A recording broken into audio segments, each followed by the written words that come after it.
ግዙፍ የኮንክሪት ምሽግ እየተቆፈረ ነው። በአሰብ 70 ኪሎ ሜትር ርቀት ላይም የድሮንና የአየር ጥቃት መከላከያ መሳሪያ ተተክሏል።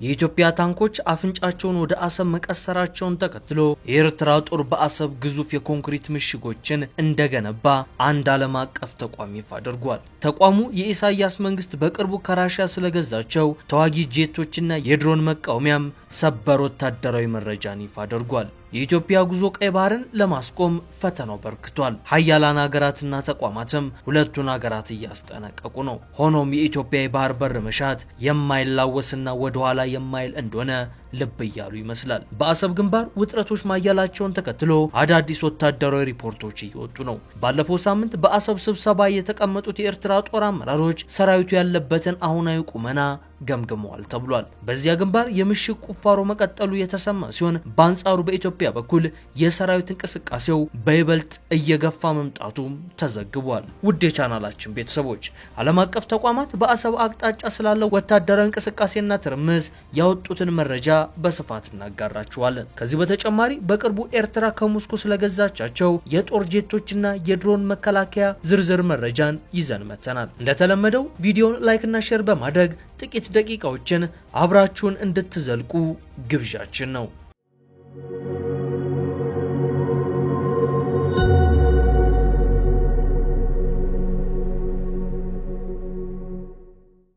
የአሰብ ውጥረት ባየለበት 11ኛው ሰዓት ላይ ኢሳያስ አፈወርቂ ነቅተዋል። እስካሁን ድረስ የዘመኑ ጦርነቶች በድሮንና አየር መሆናቸውን ልብ ያላሉት ወዲ አፎም ዛሬ ነገር ሁሉ ገብቷቸዋል። ኢትዮጵያ ወደ አሰብ መግፋቷን ተከትሎ ድሮንና ጸረ ድሮን መሳሪያዎችን ከቻይና ከሰሜን ኮሪያና ራሺያ እየገዙ እንደሆነ ተሰምቷል። ከዚህ በተጨማሪም በአሰብ ዙሪያ ግዙፍ የኮንክሪት ምሽግ እንዲገነባ ጦራቸውን ማዘዛቸውን አንድ ዓለም አቀፍ ተቋም ይፋ አድርጓል። በዓለም ፖለቲካ ሁለት ማሊያ ለብሳ የመጫወት ታሪክ ያላት ራሺያ አሁን ደግሞ በአሰብና ኢትዮ ኤርትራ ውጥረት ለኢሳያስ ከባባድ መሳሪያዎችን በመሸጥ ተጠምዳለች። ከሰሞኑ የኤርትራ መንግስት ሚግ ተዋጊ ጄቶችን፣ ድሮኖችንና ጸረ ድሮን መሳሪያዎችን ከሞስኮ ከቻይናና ከሰሜን ኮሪያ እንደገዛ ሪፖርቶች አመላክተዋል። ኤርትራ ከራሺያ የገዛቻቸው አምስተኛው ትውልድ ወይም ዘ ፊፍዝ ጄኔሬሽን የሚባሉትን አደገኛና ዘመናዊ ተዋጊ ጄቶች እንደሆነም ሪፖርቶቹ ጠቁመዋል። ራሺያ ይህንን ተዋጊ ጄት ከአሁን በፊት እንዳደረገች ሁሉ ለምስራቅ አፍሪካዊቷ ሀገር ኤርትራ ለማስታጠቅ እቅድ እንደያዘች ለጉዳዩ ቅርበት ያላቸው የሀገሪቱ ባለስልጣናት እየተናገሩ ነው። ይህ ራሺያ ሰራሽ ጄት ሱ-57 ፊሎ ተዋጊ ጄት እንደሆነ መረጃዎች ጠቁመዋል። እነዚህ ሱ-57 ፊሎ ጄቶች ምን የተለየ ነገር አላቸው የሚለውን በዝርዝር ከተመለከትንም የመጀመሪያው 6 ራዳር ያሉት ተዋጊ ጄቶች መሆናቸው ነው። አሁን በገበያ ላይ ያሉት አብዛኞቹ ተዋጊ ጄቶች በአንድ ራዳር ብቻ የሚዋጉ ሲሆኑ እነዚህ ሱ-57 ፊሎን ጄቶች ግን በ6 ራዳሮች ነው የሚንቀሳቀሱት። ይህም ማለት በዚህ ጄት ላይ የሚተኮሱ 60 ኢላማዎችን በተመሳሳይ ጊዜ ለመከታተልና ለመመከት የሚያስችለው ነው ተብሏል። ዘመናዊ ከሚባሉት ሚሳኤሎች አንስቶ እስከ ኤሌክትሪካዊ ከሚባሉ የጨረር ተኩሶች ቢተኮሱበት እንኳን ራሱን በመከላከል የማይታማው ይጀት ከጎን ከኋላም ሆነ ከፊት የሚመጡበትን ጥቃት በአንድ ጊዜ ለማየትና ለመመከት ያስችላል። ሌላው እንደ ጄት ከፍ ብቻ ብሎ መዋጋትን ሳይሆን እንደ ታንክ ዝቅ ብሎ ምድርን እየገመሰ በመሬት ቀርቦ እየበረረ እሳት የሚተፋ መሆኑ አደገኛ ያደርገዋል ተብሏል። ከላይ እንደ ንስር ከታች እንደ እባብ የተባለለት የተዋጊ ጄት ከፍ ዝቅ ብሎ መብረር ብቻ ሳይሆን ኒውክሊየር አረር ተሸካሚ ሚሳኤሎችን ሳይቀር በወዱ ተሸክሞ ኢላማ ያደረገውን ቦታ ለወሬ ነጋሪ እንዳይመች አድርጎ ድምጥማጡን ማፍጣት የሚችል አረመኔ ነው የሚባልለታል። በውስጡ እስከ 200 ኪሎ ሜትር ድረስ በሰከንድ ተወንጭፈው ድባቅ የሚመቱ ሚሳኤሎችን እንደሚሸከምም ነው የተነገረው። ከፍ ብሎ ሲበር አካሉ ወይም የቦዲው ስሪት እንዳይከብደው ከአልሙኒየምና በክብደታቸው ቀላል ከሆኑ ነገሮች የተሰራ ሲሆን ከፊት ለፊት ያለው እንደ ወፍ መንቁር የተጣመመው አፍንጫም አደጋን ከሩቅ በማሽተት ለአብራሪው የሳይረን ምልክት መላክ የሚችል እንደሆነ ተነግሮለታል። በጥቅሉ ሱ-57 ፊሎን ተዋጊ ጄቶች የአየር የበላይነትን፣ የመሬት ላይ ጥቃትን፣ የስለላና የኤሌክትሮኒክስ ጦርነትን ጨምሮ ለጦርነት ባለብዙ ግልጋሎትን መስጠት የሚችል የመጨረሻውና ዘመናዊ አምስተኛ ትውልድ ተዋጊ ጄት ነው ተብሎለታል። ታዲያ ይህን ጄት ነው ራሽያ በብዛትም በጥራትም አሻሽላ ለማሰማራትና ለኤርትራም ለመሸጥ ከስምምነት የደረሰችው። ኢትዮጵያ ወደ ቀይ ባህር ጉዞ በጀመረችበት የኢትዮ ኤርትራ ወታደራዊ ፍጥጫም እጅጉን ባየለበት በዚህ ወቅት ኤርትራ ይህን ጄት ከራሽያ መግዛቷ የጦርነቱን አይቀሬነት የሚያሳብቅና የሚያመላክት ነው እየተባለለት ይገኛል። ከዚህ በተጨማሪም የምዕራባውያን የመካከለኛው ምስራቅና የሃያላን ምስራቅ አገራት በኢትዮ ኤርትራ ሽኩቻ ያላቸውን የኃይል አሰላለፍም ያሳየ ነው ተብሎለታል። ከዚህ ቀደም ባለፉት 10 ዓመታት በአስፈሪ የጦር መሳሪያ መደጋገፍ ጭምር የታጠረው የኤርትራ ራሽያና ቻይና ጥምረት ዓለምን ማነጋገር ከጀመረ ሰንበትበት ማለቱ ይታወቃል። የኤርትራው ፕሬዝዳንት አቶ ኢሳያስ በቻይና ራሽያ ከዚህ ቀደም ይፋዊ ጉብኝት አድርገው ሲመለሱ የነበራቸውን ዲፕሎማሲያዊ ግንኙነት አጠናክረው ዘርፈ ብዙ ስምምነቶችን ተፈራርመው እንዲሁም የጦር መሳሪያዎችን ለመግዛት ተስማምተው መመለሳቸው የሚታወቅ ነው።